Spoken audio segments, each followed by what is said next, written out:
Là maintenant ma pêche est principalement à la palangre, puis de la canne. En ce moment on fait pas mal de canne. Au moins sur le poisson est vivant et que j'enferme vivant dans mes cales. Comme ça au moins je suis tranquille après pour faire ma technique japonaise, tranquillement le long du quai. L'ikijime c'est une technique d'abattage japonaise pour vraiment le tuer, le dénerver. L'avantage de cette technique, c'est que le poisson peut le garder plus longtemps dans le frigo.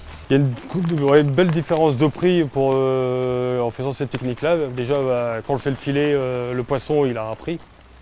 Je vais vous dire des bêtises, une dorade grise au filet c'est 5 €. En ligne elle est à 8-9, voire 10. Et sous le poisson dorade grise ikijime pêché à la ligne, on peut monter à 13 €. Moi, ça fait 22 ans que je fais la pêche.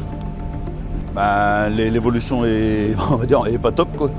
Il y a eu des bêtises de fait il y a 30, 40 ans.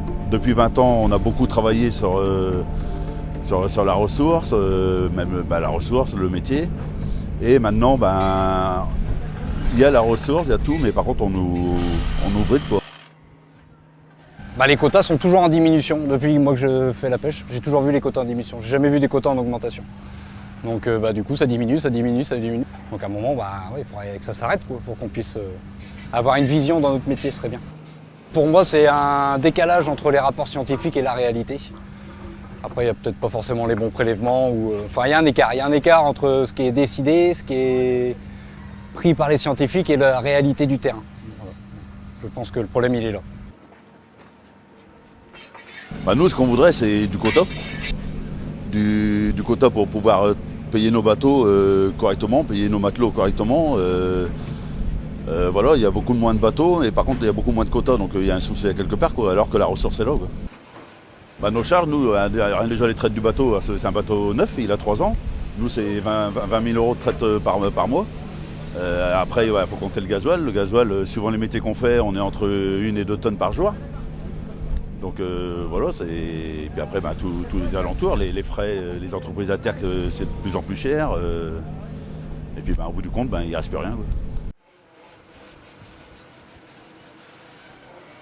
On est obligé déjà d'être vachement polyvalent. On fait plusieurs métiers. On fait du pélagique, on fait de la seine danoise, on fait du chalut de fond.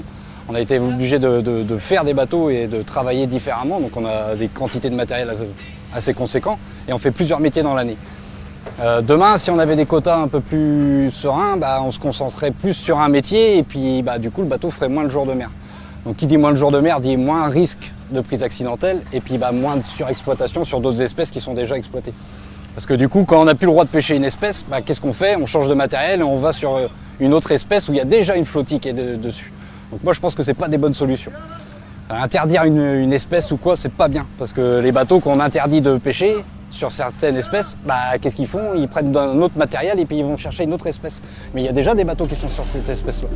Donc il faut diminuer, encadrer, être raisonnable, mais pas interdire ou pas supprimer des quotas comme on le fait là. C'est pas bien.